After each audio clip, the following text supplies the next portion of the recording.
नमस्कार सांग माने मु झिलिस किचन को स्वागत करुच्ची। आज गोटे फ्रेश रेसिपी को स्वागत करुच्ची।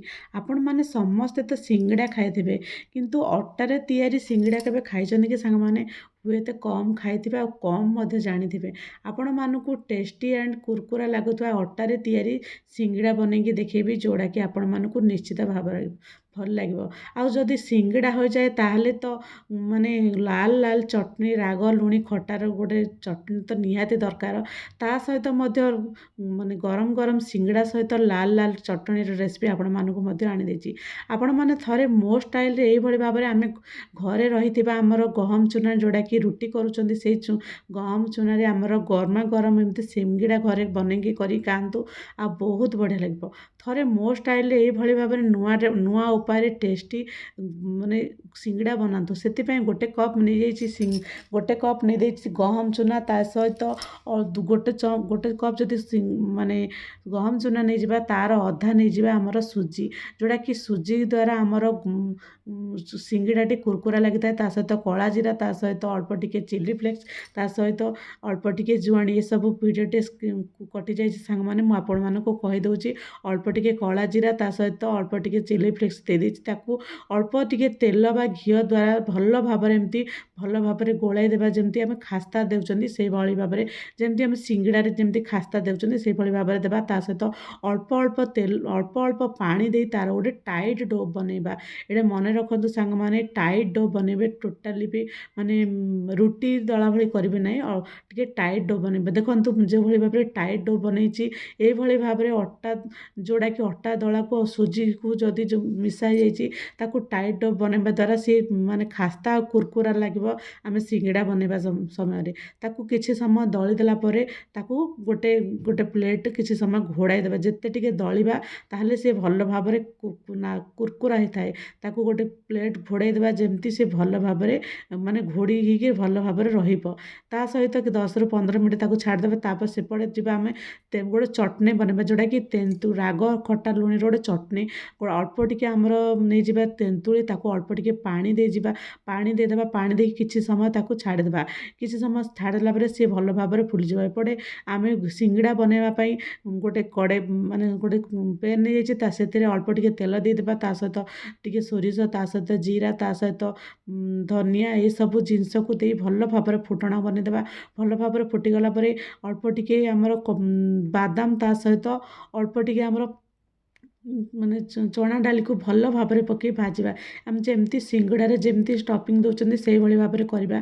ताकू भल भाବରେ भाजिबा द्वारा सिंगड़ा रे हमर चना डाली आ बादाम पकेले बहुत बढ़िया लागिबो। ता सहित सिजा जाइथिबा हमर आलू को पकेई देबा। ताकू भल भाବରେ पकेई भल भाବରେ मैश कर देबा।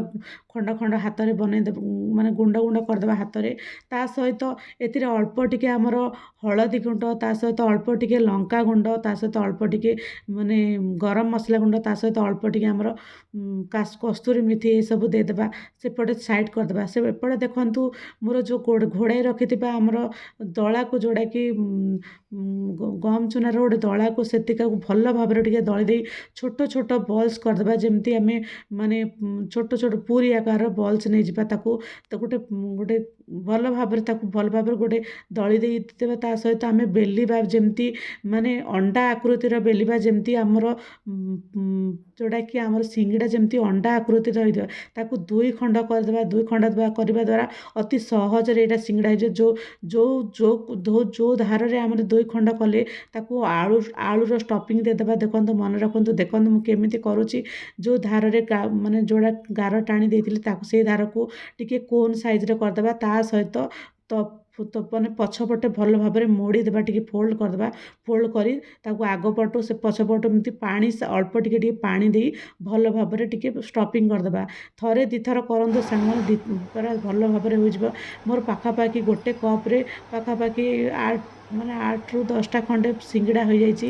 ଏଇଭଳି ଭାବରେ ସେପ୍ରେ ସବୁ ସିଙ୍ଗିଡ଼ାକୁ ମୁଁ ଭଲ ଭାବରେ ମାନେ ବେଲି ଦେଲି। ତା ସହିତ ଏପଟେ ମୁଁ ଗରମ ତେଲ ବସାଇ ଦେଇଛି। ଗରମ ତେଲ ଲୋ ଟୁ ମିଡ଼ିୟମ୍ ଜାଳରେ ଗରମ ତେଲକୁ ଲୋ ଟୁ ମିଡ଼ିୟମ୍ ଟିକେ ଲୋ ଟୁ ମିଡ଼ିୟମ୍ ଜାଳରେ ରଖିବେ, ବେଶୀ ମାନେ ହାଇ ଜାଳ କରିବେ ନାହିଁ। ତା ସହିତ ଗୋଟେ ଗୋଟେ କରି ଆମେ ସବୁ ସିଙ୍ଗିଡ଼ା ପକାଇଦେବା, ଯେଉଁଟାକି ମାନେ ବେଲି ରଖିଥିବା ସିଙ୍ଗିଡ଼ାକୁ ଭଲ ଭାବରେ ପକାଇ ଦେଇ ଏମିତି ବବଲ୍ସ ଆସିବା ପର୍ଯ୍ୟନ୍ତ ରଖିବା। ଯେମିତି ଲୋ ଟୁ ମିଡ଼ିୟମ୍ ଜାଳରେ ବବଲ୍ସ ଆସିବା ପର୍ଯ୍ୟନ୍ତ 10ରୁ 15 ମିନିଟ୍ ରଖିବା ଦ୍ୱାରା ସେ ଭଲ ଭାବରେ ମାନେ ଭଲ ଭାବରେ ସେ ଦେଖନ୍ତୁ କେମିତି ଫୁଲି ଯାଉଛି।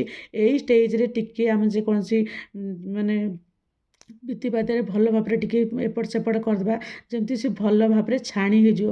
ତାକୁ ଲୋ ଟୁ ମିଡ଼ିୟମ୍ ଜାଳରେ 10ରୁ 15 ମିନିଟ୍ ଦେଲା ପରେ ପୁଣି ତାକୁ ଲେଉଟାଇ ଦେବା। ଲେଉଟାଇ ଦେଲା ପରେ ସେ ଭଲ ଭାବରେ ଯେମିତି ଖାସ୍ତା ହେଇ କୁରକୁରା ଲାଗିବ, ସେ ପର୍ଯ୍ୟନ୍ତ ଆମକୁ କିଛି ସମୟ ଏମିତି ତାକୁ ବସିବାକୁ ଦେବା। ଦେଖନ୍ତୁ କିଛି ସମୟ ମାନେ ସେ ଭଲ ଭାବରେ ହେଇଗଲା ପରେ ଆପଣମାନେ ଦେଖିବେ ତା'ର ବବଲ୍ସ ଉଠିବା ବହୁତ କମ୍ ହୋଇଯିବ। ଯେଉଁଟାକି ଆମେ ତେଲରେ ପକାଇବା ଦ୍ୱାରା ଯେମିତି ବବଲ୍ସ ଉଠେ, ସେ ବବଲ୍ସ ଉଠିବା ବନ୍ଦ ହୁଏ, କାରଣ ସେ ଭଲ ଭାବରେ ବନିଗଲା ଆମର ଏଇ ସିଙ୍ଗିଡ଼ାଟି। ଦେଖନ୍ତୁ କେତେ ଡେଲିସିୟସ୍ ଲାଗୁଛି ଏଇ ସିଙ୍ଗିଡ଼ାଟି। ତା ସହିତ ସେପଟେ ତ ସିଙ୍ଗିଡ଼ା ଭଲ ଭାବରେ ହେଇଗଲା। ଏପଟେ ଆମର ଯେଉଁ ତେନ୍ତୁଳିକୁ ଗରମ ପାଣି ଟିକେ ଦେଇକି କିଛି ସମୟ ରଖିଥିଲି, ତାକୁ ଭଲ ଭାବରେ ବତୁରି ଯାଇଛି। ସେଇ ତେନ୍ତୁଳିର ଚଟଣି ବନେଇବା, ଯେଉଁଟାକି ତା ସହିତ ଅଳ୍ପ ଟିକେ ଚିନି ଦେଇଦେବା। ଚିନି ଜାଗାରେ ଆପଣମାନେ ଚାହିଁଲେ ମଧ୍ୟ ଗୁଡ଼ ଦେଇପାରିବେ। ତା ସହିତ ଅଳ୍ପ ଟିକେ ଆମର ଯେଉଁଟାକି କର୍ଣ୍ଣଫ୍ଲୋର୍ ଦେଇଦେବା। କର୍ଣ୍ଣଫ୍ଲୋର୍ ଦେଇ ତାକୁ ଭଲ ଭାବରେ ଟିକେ ଭଲ ଭାବରେ ଫେଣ୍ଟି ଦେବା। ତା ସହିତ ଅଳ୍ପ ଟିକେ ଲୁଣ ଦେଇଦେବା। ତା ସହିତ ଅଳ୍ପ ଟିକେ ମାନେ ରାଗ ଲଙ୍କାଗୁଣ୍ଡ ଦେଇଦେଇକି ତାକୁ ଭଲ ଭାବରେ ଗୋଟେ ଘୋଳ ପ୍ରସ୍ତୁତ କରିବା। ଏଇଟା ରାଗ ଲୁଣ ଖଟାର ଗୋଟେ ବାଲାନ୍ସରେ ଗୋଟେ ଚଟଣି, ଯେଉଁଟାକି ଲାଲ ଚଟଣି ବୋଲି ଏଇଟା କହୁଛନ୍ତି। ଆପଣମାନେ ଚାହିଁଲେ ଏଇଭଳି ଭାବରେ ଲାଲ ଚଟଣି ବହୁତ ଦିନ ଧରି ଷ୍ଟୋର୍ କରି ମଧ୍ୟ ଘରେ ରଖିପାରିବେ। ଏଇ ଚଟଣିରେ ଯେକୌଣସି ଆମର ମାନେ ସିଙ୍ଗିଡ଼ା ହେଉ ବା ଆଳୁଚପ ହେଉ, ଯେକୌଣସି ଆଇଟମ୍ ସହିତ ବହୁତ ବଢ଼ିଆ ଲାଗିବ। ଥରେ ମୋ ଷ୍ଟାଇଲ୍ରେ ଏଇଭଳି ଭାବରେ ଲାଲ ଚଟଣି କରିକି ଖାଆନ୍ତୁ। ଆପଣମାନେ ତ ସିଙ୍ଗିଡ଼ା ସହିତ ଲଙ୍କା ଖାଉଛନ୍ତି, କିନ୍ତୁ ଏଇ ଲାଲ ଚଟଣି ଥରେ ବନେଇକି ଖାଆନ୍ତୁ। ସେପଟେ ତ ଘୋଳ ବନେଇଥିଲି, ତା ସହିତ ଗୋଟେ ପେନ୍ ବସେଇଥିଲି। ପେନ୍ରେ ଆମେ କିଛି ସମୟ ସେ ଘୋଳକୁ ଗୋଟେ ପେନ୍ରେ ଦେଇଦେବା, ଯେମିତି ସେ ଗୋଟେ ଟାଇଟ୍ର ଗୋଟେ ମାନେ ଜେଲି ଟାଇପ୍ର ହୋଇଯିବ। ଏଇଭଳି ଭାବରେ ଦେଖନ୍ତୁ, ସେଥିରେ ତ ଆରାରୁଟ୍ ପାଉଡ଼ର ଟିକେ ମିଶିଯାଇଛି। ତା ସହିତ ଯେପର୍ଯ୍ୟନ୍ତ ସେ ଗୋଟେ ଜେଲି ଟାଇପ୍ର ନ ହୋଇଛି, ତାକୁ ସେ ପର୍ଯ୍ୟନ୍ତ ଆମେ ପେନ୍ରେ ବସେଇଦେବା। 10ରୁ 15 ମିନିଟ୍ ଗୋଟେ ବସେଇ ଦେଲା ପରେ ଦେଖନ୍ତୁ ଏଇଭଳି ଭାବରେ ଜେଲି ଟାଇପ୍ର ହେଇଯିବ। ମାନେ ସସ୍ ଟାଇପ୍ର, ଆମେ ଟମାଟୋ ସସ୍ ଯେମିତି ହେବ, ଟମାଟୋ ସସ୍ ଟାଇପ୍ର ହେଇଯିବ। ଏଇଟା ଏତେ ଟେଷ୍ଟି ଲାଗୁଛି, ଆପଣମାନେ ଥରେ ଟ୍ରାଏ କରନ୍ତୁ।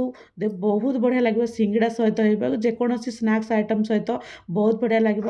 ତା ସହିତ ରେଡ଼ି ହେଇଗଲା ଆମର ଏଇ ଗରମା ଗରମ ସିଙ୍ଗିଡ଼ା। ତା ସହିତ ରେଡ଼ି ହେଇଗଲା ଆମର ଲାଲ ଆମର ଚଟଣି। ଆପଣମାନେ ଥରେ ମୋ ଷ୍ଟାଇଲ୍ରେ ଏଇଭଳି ଭାବରେ ଘରେ ରହିଥିବା ଅଟାରେ ଏମିତି ଭାବରେ ଅଟା ଆଉ ସୁଜିରେ ଏମିତି ଭାବରେ ମାନେ ସିଙ୍ଗିଡ଼ା ବନାନ୍ତୁ, ଆଉ କରିକି ପିଲାମାନଙ୍କୁ ଆପଣମାନେ ମଧ୍ୟ ଖାଆନ୍ତୁ। ବହୁତ ବଢ଼ିଆ ଟେଷ୍ଟି ଲାଗିବ, ବହୁତ କୁରକୁରା ମଧ୍ୟ ଲାଗିବ। ତା ସହିତ ଯଦି ଆପଣମାନଙ୍କୁ ଯଦି ଏଇ ଭିଡ଼ିଓଟି ଯଦି ଭଲ ଲାଗିଛି ସାଙ୍ଗମାନେ, ଗୋଟିଏ ଲାଇକ୍ ନିଶ୍ଚିତ ଭାବରେ କରିବେ, ଆଉ ଆପଣମାନଙ୍କ ଫ୍ରେଣ୍ଡ ସାର୍କଲ୍ ସହିତ ସେୟାର କରିବେ। ଆଉ ଯଦି ଭଲ ଲାଗେ ଆହୁରି ପୁଣି ଥରେ ଆଉ ଗୋଟେ ନୂଆ ରେସିପି ପୁଣି ଥରେ ଆଣିଦେବି। ଆଉ ଏମିତି ଗରମ ଆମର ଚଟଣି ସହିତ, ଲାଲ ଚଟଣି ସହିତ ଗରମ ସିଙ୍ଗିଡ଼ା ବହୁତ ବଢ଼ିଆ ଲାଗିବ। ରହୁଛି ସାଙ୍ଗମାନେ, ଜୟ ଜଗନ୍ନାଥ, ଜୟ ଜଗନ୍ନାଥ।